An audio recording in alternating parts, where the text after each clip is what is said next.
Sarah Mitchell holds her 8-month-old baby Tommy, trembling in her arms, while her two other children, 4-year-old Sophie and 6-year-old Noah, cling to her legs like small castaways seeking safety. The cutting cold of Oakland penetrates through the thin coat she's been wearing for 3 straight days. "Mommy, my tummy hurts," whispers Sophie with a choked voice, and Sarah feels her heart shatter like glass against concrete.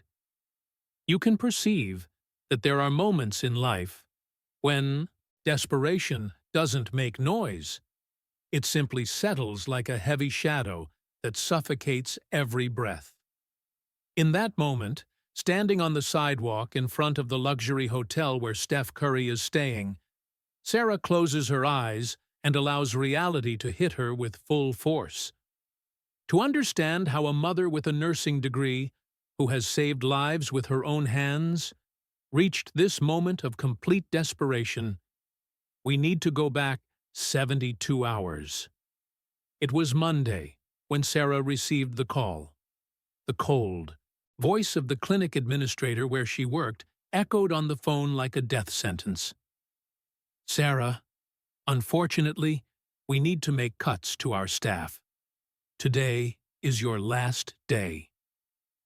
The words penetrated her mind like needles, and she felt the ground disappear beneath her feet.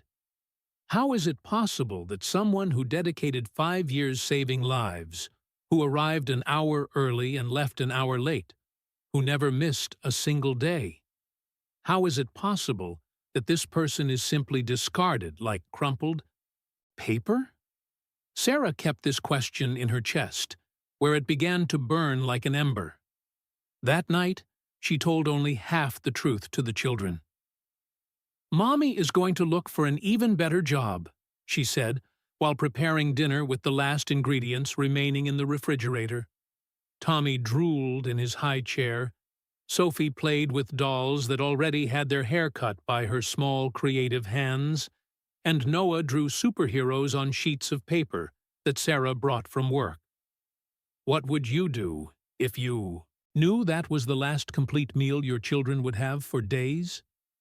Sarah chewed each bite as if it were sand, watching her little ones eat with the innocence of those who can't imagine that the world can crumble overnight. On Tuesday, the electricity bill was cut off. The apartment plunged into a darkness that seemed to swallow not only the light, but also hope. Sarah lit candles she kept for emergencies. Ironically, she never imagined that life itself would become a perpetual emergency. To the children, she said they were camping inside the house. "How fun, Mommy," laughed Sophie, and Sarah smiled back while her soul screamed silently. It's impossible not to feel a tightness in your chest when we realize how a mother's love can transform desperation into adventure, at least in the children's eyes. On Wednesday, Sarah spent her last $23 buying diapers for Tommy and powdered milk.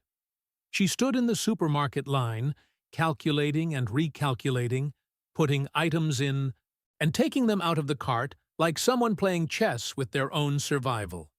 A chocolate bar for the children cost $2. $2 that could mean extra diapers. She left the chocolate on the shelf and felt she was leaving a piece of her children's own childhood along with it. That night, when Noah asked, "Mommy, when are we going to have dinner?" Sarah felt something break inside her, something that made a dull noise, like wood cracking under pressure. "Soon, my love. Mommy is preparing a surprise," she lied, while boiling water with sugar to give to the children, pretending it was a special energy tea. Have you ever wondered how many white lies a mother is capable of telling to protect her children's hearts? Sarah discovered there's no limit when love is greater than pride. On Thursday morning, the refrigerator was empty like a white tomb. Sarah opened and closed the door 3 times, as if expecting food to magically appear between one check and another. Tommy cried in his crib, a different, weaker cry that echoed in the silent apartment like a distress call in Morse code. It was then that she saw on the neighbor's television, through the window, the news that would change everything. Steph Curry was in town for a Golden State Warriors charity event. The camera showed the hotel where he was staying, the same hotel that was only 4 blocks away from where Sarah was trying to survive. In that moment, something happened that no one expected. A spark of hope, small like a distant star, lit up in Sarah's chest. It wasn't rational or planned hope. It was the kind of hope that's born when you're at the bottom of the pit and see a rope descending from the sky. Great things happen when someone is brave enough to ask for help, she whispered to herself, creating a truth she didn't yet know if she could live. But she looked at Tommy, who was sucking his own fist with hunger, at Sophie, who no longer asked for food, and at Noah, who drew plates, full of food, like someone drawing impossible dreams. In that instant, Sarah Mitchell made the most difficult and most courageous decision of her life. She would go to Steph Curry. She would beg, if necessary. She would break her pride into 1,000 pieces if it meant her children would have something to eat. What she didn't know was that this decision wouldn't just change her life, it would forever change the way she understood the true meaning of maternal courage. Sarah Mitchell rummages through her coat pockets for the 5th time, counting the coins that jingle like small bells of hope.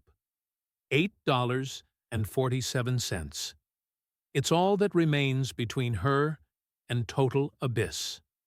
Tommy squirms in her arms, restless with the hunger that gnaws at his small 8-month-old stomach, while Sophie and Noah walk beside her with steps too slow for children their ages.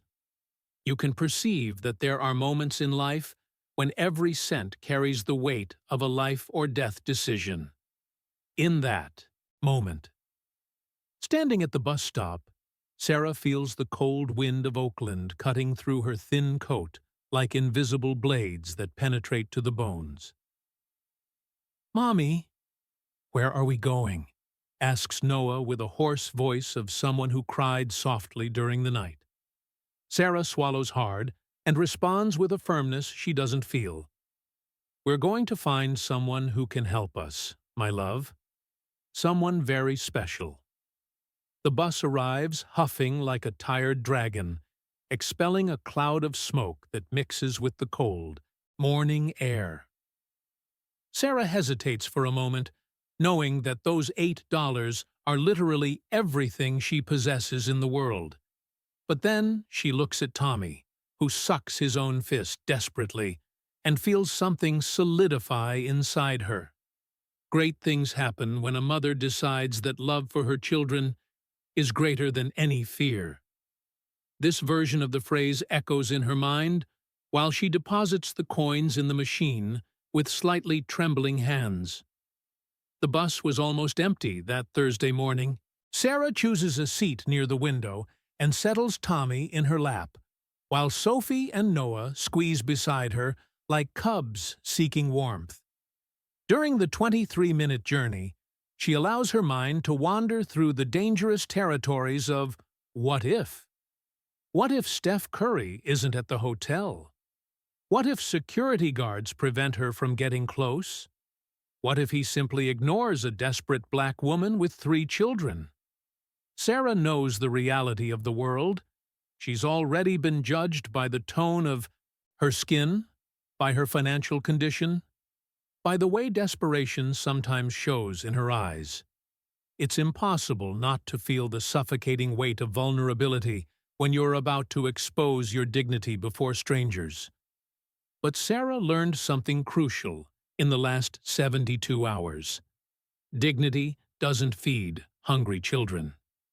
"Mommy, why are you crying?"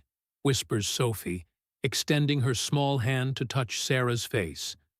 Only in that moment does she realize that silent tears are streaming down her cheeks, like rivers of crystallized pain.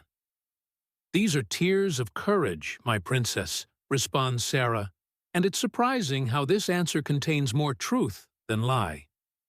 Sometimes we cry when we're about to do something very brave. How many times have you had to choose between pride and survival?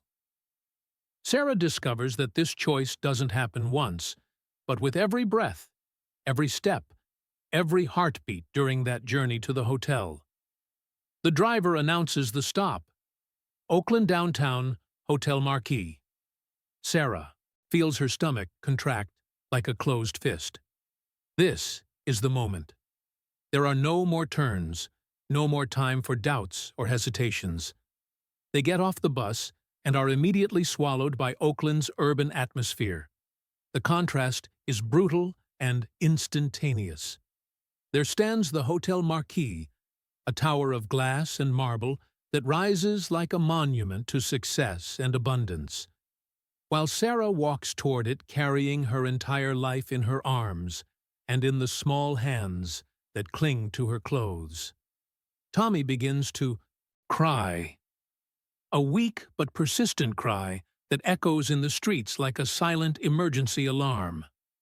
Sarah tries to calm him, but she has no milk, no food, nothing but empty words and powerless caresses. When they reach the hotel entrance, the first barrier appears immediately. A tall security guard, dressed in a dark suit, discreetly blocks the path. His eyes scan Sarah and the children with the precision of someone trained to identify undesirable elements. "Excuse me, ma'am, may I help you?" he asks, with icy politeness that carries clear subtexts. "You don't belong here." Sarah breathes deeply, gathering every fragment of courage that still exists in her tired chest. "I need to speak with Steph Curry. It's an emergency involving my children." The security guard exchanges glances with another colleague. Sarah can practically hear their thoughts. Another person trying to take advantage of a celebrity. Another invented story. Another attempt to get easy money. Have you ever felt like you were transparent, as if your humanity was questioned without any words being spoken? Sarah experiences this sensation like a physical weight that compresses her against the ground. "I'm sorry, ma'am, but Mr. Curry is not receiving unscheduled visits," responds the security guard with professional firmness. In that moment, something happened that no one expected. Sophie, with her 4-year-old innocence, looks directly at the security guard and says, "Please, sir, my tummy is hurting a lot. Mommy," said the basketball man, "can help us." Sophie's words cut through all social and professional barriers like a sharp blade of pure truth. The security guard hesitates, and for a second, Sarah sees something human shine in his eyes. But then he hardens again. "I'm sorry, but the rules are clear." Sarah tries 2 more approaches. She explains about the lost job, about the 2 days without food, about Tommy who can barely keep his eyes open. But each attempt is blocked by the wall of protocol and distrust. It's when desperation reaches its maximum peak that tragedy and opportunity meet. Sophie, who had been strong during the entire journey, who had played camping when the lights went out, who had smiled when the world crumbled around her, finally succumbs. Great things happen when the universe decides it's time to break all barriers. Sophie faints in Sarah's arms, her small body going limp like a rag doll, and in that moment, all social rules, all security protocols, all distance between rich and poor simply evaporate. Sarah screams for help, her voice echoing through the marble walls of the lobby like a primal scream that awakens the dormant humanity in everyone around.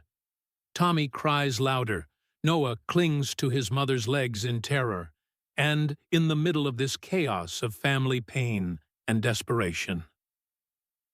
The elevator opens, and Steph Curry appears. Time seems to freeze like a photograph in motion when Steph Curry emerges from the elevator. His eyes quickly scan the scene. A black woman holding an unconscious child. A baby crying in her arms. A 6-year-old boy terrified, confused security guards trying to control a situation that escaped all protocols. But Steph Curry doesn't see a situation. He sees something he recognizes instantly, something that echoes in the deepest memories of his own childhood. He sees real desperation. He sees a mother at war against the world to save her children. You can perceive that there are moments in life when all social barriers simply disappear, and two human souls meet in the raw territory of universal need. In that instant, Steph is not a millionaire celebrity, and Sarah is not a desperate woman.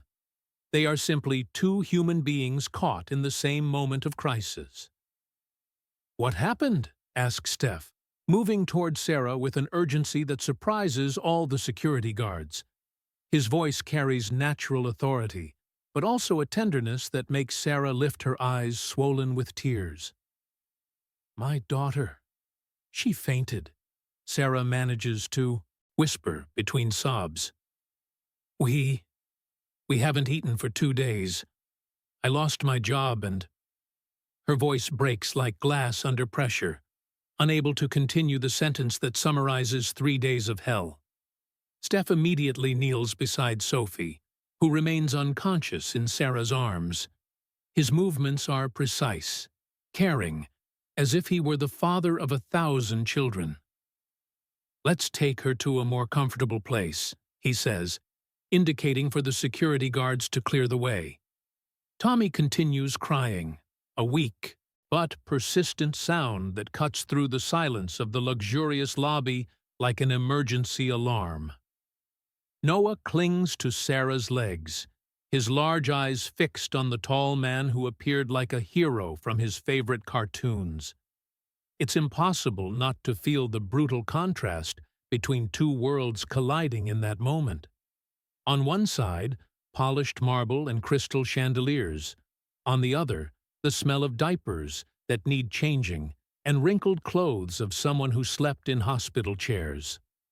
Steph leads the small group to a reserved room in the lobby, a private space where he usually gives quick interviews. He indicates for Sarah to sit on a soft sofa, watching attentively while she settles Sophie in her lap and tries to calm Tommy at the same time. "When was the last time you ate?" asks Steph, and something in his voice makes Sarah look up. There's no judgment there, no condescending pity. There's just a direct question from someone who really wants to know the answer. "Monday night," responds Sarah, and the words come out like a painful confession. "I cooked the last we had. Since then—" She shakes her head, unable to verbalize the torture of watching her children waste away, day after day.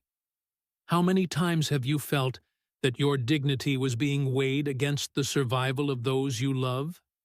Sarah experiences this moment like lightning that crosses her from head to toe, burning all the social masks she learned to wear. Steph closes his eyes for a moment, and when he opens them again, there's something different in them, a determination that goes beyond momentary compassion. "How did you get here?" he asks quietly. "I saw you on television," responds Sarah, her voice gaining strength for the first time in days. "The Warriors charity event. I thought that maybe you would understand. That maybe you—" She stops, realizing how her words must sound absurd to a millionaire.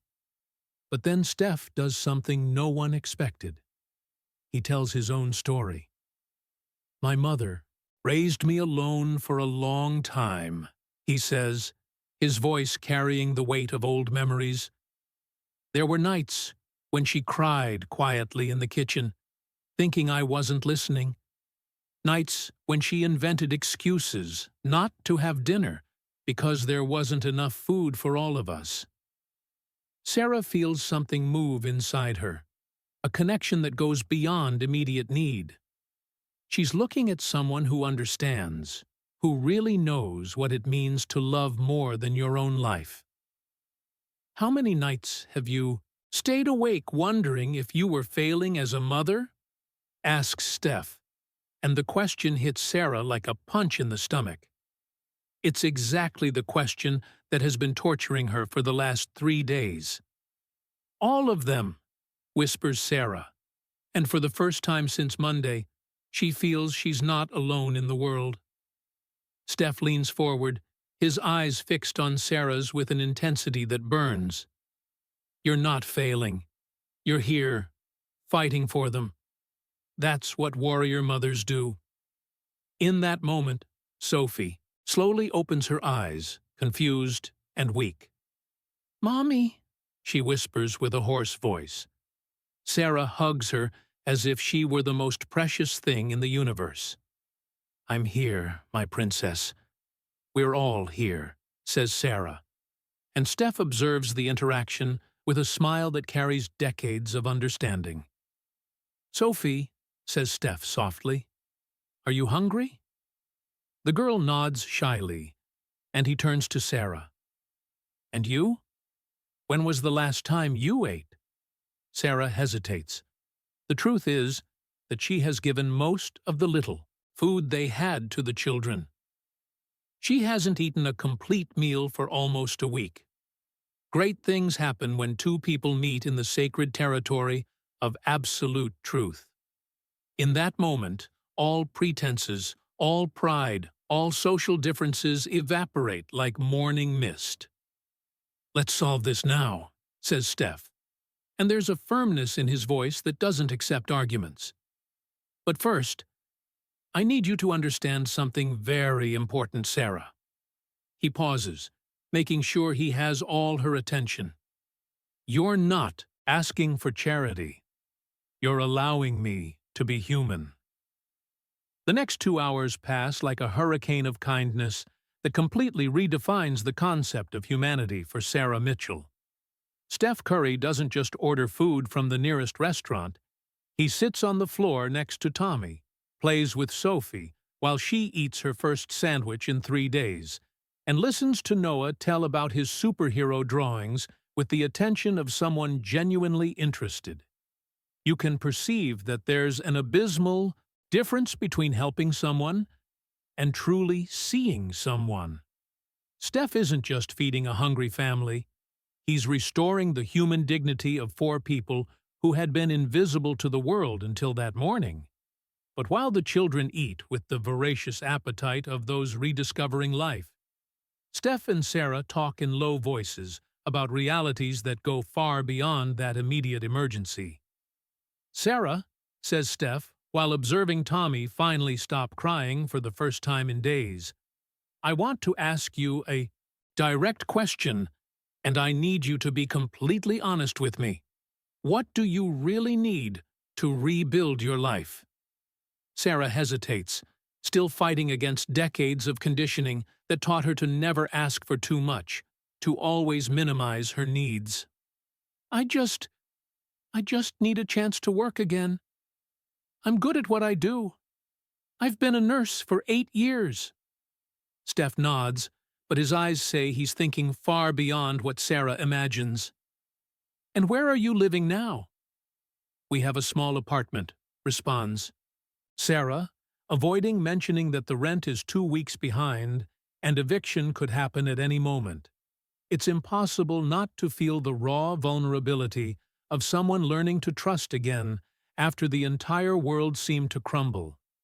Steph recognizes this fragility because he's lived on the other side of it. "Sarah, I'm going to be direct with you," says Steph, leaning forward with a seriousness that makes her stop breathing. "I don't believe in coincidences. I believe some people enter our lives to remind us of who we really are." He pauses, watching Sophie try to make Tommy laugh with funny faces, and Noah meticulously organize his drawings to show to the famous basketball man. "I have a physical therapy clinic here in Oakland. We work with athletes, but also with the community. We need a specialized nurse, someone who understands both medicine and compassion. Steph stops, leaving the offer suspended in the air like a bridge between two worlds. Sarah feels her heart accelerate in a way that has nothing to do with desperation. Are you offering me a job? I'm offering a partnership, corrects Steph. And besides that, I'll guarantee you have housing stability for the next 6 months while you reestablish yourself. It's not charity, Sarah. It's investment in someone who has already proven their strength. How many times in life do we receive a second chance that seems to have come directly from our most impossible dreams? Sarah feels warm tears streaming down her face, but this time they are tears of an emotion she had completely forgotten: genuine hope. In that moment, something happened that neither of them expected. Noah timidly approaches Steph and extends one of his drawings.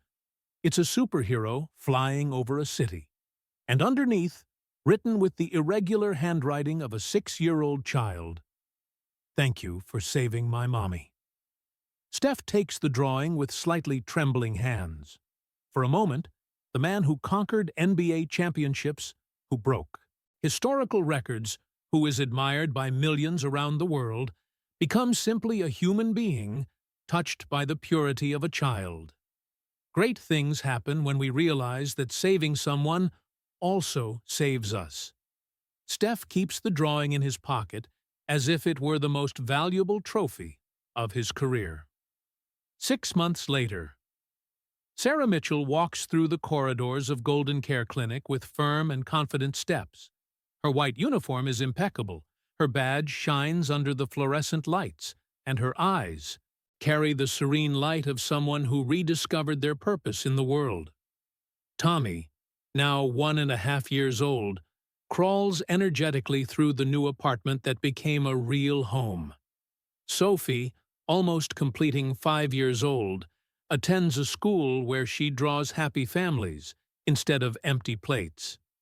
Noah, who turned 7 last month, still draws superheroes, but now they wear nurses' uniforms and have real names. On the new refrigerator, photos of the children share space with a framed letter. It's a thank you letter from Steph Curry, but in it he writes something Sarah will never forget. "Sarah, thank you for reminding me that true greatness isn't in how many points we score, but in how many lives we touch." Have you ever wondered what it feels like to have your life completely transformed in a single day? Sarah discovered it's like waking up in a new world, where human generosity isn't an exception, but rather a real force that moves mountains. Today, while caring for patients at the Yard Clinic, Sarah tells her story to other mothers who arrive broken and scared. She became living proof that great things happen when we have the courage to be vulnerable, when we allow our humanity to touch the humanity of others. It's impossible not to feel a thrill of emotion when realizing that that desperate December morning transformed into the foundation of a completely new life. Steph didn't just save a family. He created a circle of transformation that continues expanding day after day. And whenever Sarah sees Noah's drawing framed on her work desk, she whispers the phrase that now defines her entire existence. Great things happen when two souls meet at the exact moment when both need to remember what it means to be truly human. This is a story about hunger, but it's even more a story about how a mother's unconditional love can move the entire universe, and about how, sometimes, saving someone is just another way of saving yourself, too.